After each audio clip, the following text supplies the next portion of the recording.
What's up guys? Today I've got my hands on the new G96 Max.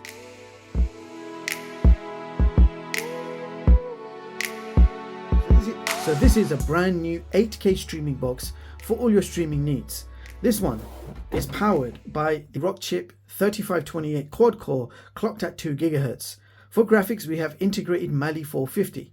You've got 4 gigs of RAM and 32 gigs of internal storage. This TV box supports Wi-Fi 6, Bluetooth version 5, and you have 100 MB LAN. It's running full Android 13 with HDMI version 2.0. Now apparently this does support 8K resolution with HDR10+.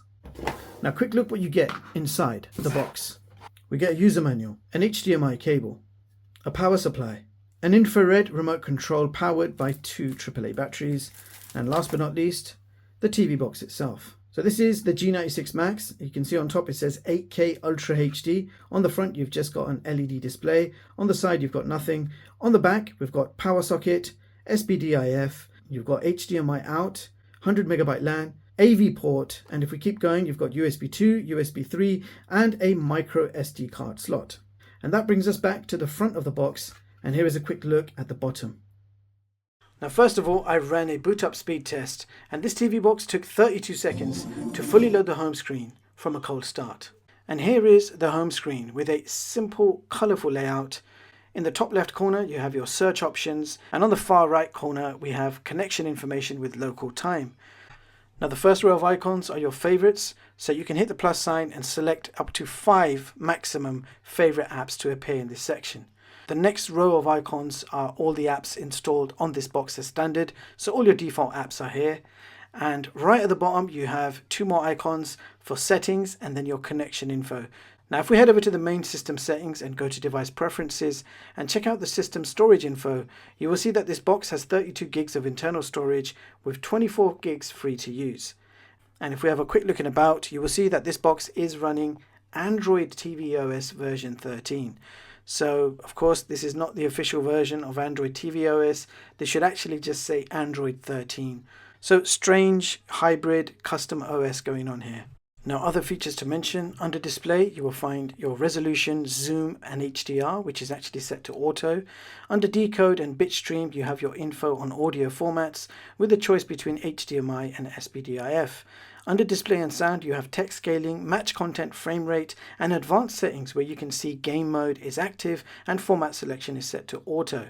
Now under inputs we have HDMI CEC controls, and right at the bottom under advanced settings you have launcher, power key definition and performance dialog where you can switch on or off an overlay to show you various system stats. Here are all the apps available on this box as standard. I have not installed anything yet, so these are all your default apps, and you've got quite a few to get you started, including 3 different app stores. You've got APK Pure, you've got Aptoide TV, and you've got the full version of the Google Play Store. So you can go ahead and download all your favorite games and apps. Now the first app I like to test is screen mirroring.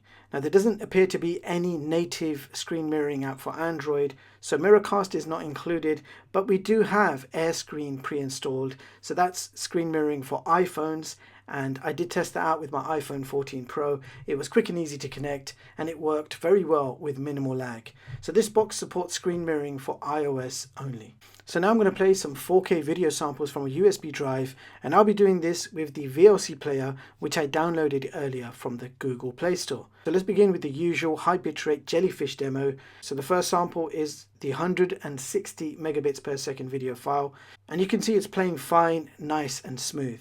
I then tested the 180 megabits per second video sample, and that also handled quite well.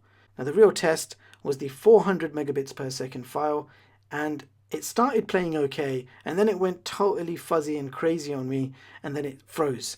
So 400 megabits per second is certainly not going to work on this box.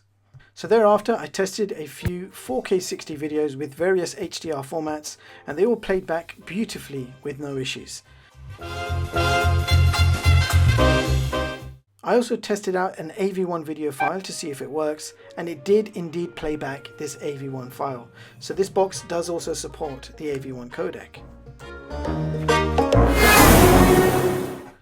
So that was 4K video from USB. Now let's move on to the 4K YouTube test. So it shows 4K 60 with HDR is supported, but when you try and play back 4K 60, it does stutter.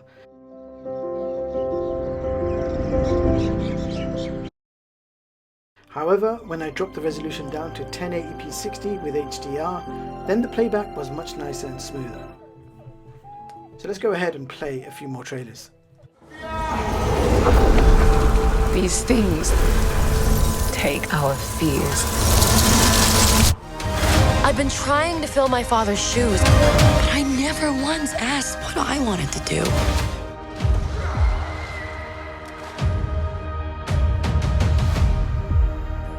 Now Netflix was actually downloaded and installed from the Play Store, but as you can see, every time you try and load it up, it just doesn't work. It gives me an error code.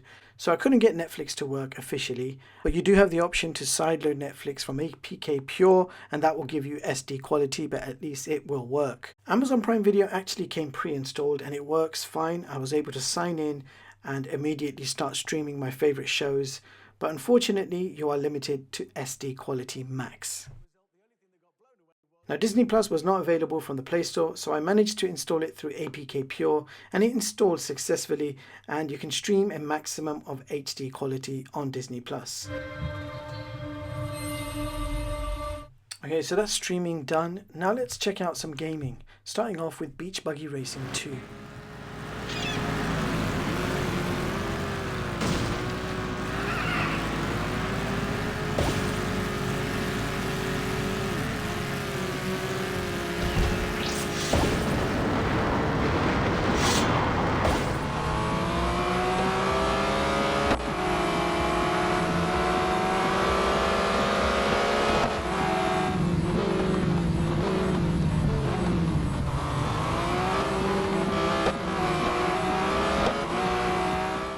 Okay, so for you advanced users, DRM info shows Google Widevine level 3, and here is CPU Z where you can check out the clock speeds, and you can see the graphic info, that's Mali 450, and this box is running Android 13 and does not come rooted as standard. I also tested out the internal disk speeds, and you can see the results. We achieved 172 megabytes per second read and 112 megabytes per second write speeds. So for the internet speed test, I ran it twice. First, we tested the Wi-Fi and we achieved download speeds of 67 and upload speeds of 57 megabits per second. For the second test, I connected an Ethernet cable and switched off Wi-Fi, and then we achieved 64 download and 61 upload. So the Wi-Fi and the Ethernet speeds were very, very low compared to what we usually achieve. Now for some context, here is my phone on the table right next to this TV box and connected to the same Wi-Fi. And you can see the impressive speed it achieves when compared to this TV box. So that brings us to our benchmarks with Geekbench single core score of 147 and multi-core score of 366. And in the Antutu benchmark test, we achieved 69K. So let's see how this compares with the others. This is my top Android TV box performance chart of 2023, showing you the latest boxes and seeing how they compare with each other. The ranking is also based on Antutu benchmark scores. So the higher the scores, the more powerful the box. So as you can see, the G96 Max has taken position 27 on this chart with a benchmark score of 69K. I've also given this box an overall rating of 3.5 out of 5. So from this chart, you can see the performance scores and my overall rating all color coded to make it easier for you to read. Now you can view the full versions of all my charts online at chixtech.com and read them at your leisure and completely free of charge. So there you have it, guys. That was the new G96 Max. And here are my thoughts. You can see the pros and cons above, but I've got something to say here. I've been away from the TV box scene for a while as nothing new was happening and I was getting bored. But now that I've started revisiting this category of tech, I'm surprised to how manufacturers are slacking. The TV boxes are even less powerful than a few years ago. They make false claims like 8K and Wi-Fi 6, and after testing, it becomes very clear how false these claims and misleading these claims are.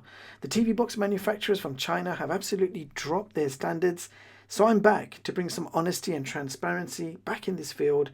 I will start reviewing more boxes and naming and shaming the brands that don't do the job properly, like I used to. So let's get these manufacturers back on track. We want more power and more performance. We want more quality, USB 3. We want HDMI 2.1.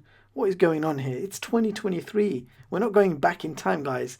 So manufacturers, please stop making rubbish boxes and insulting our intelligence. And that's all I want to say about that. Thank you so much for watching. I hope you found it useful. Do hit that like button to support the channel. Stay tuned. Lots more to come. Peace.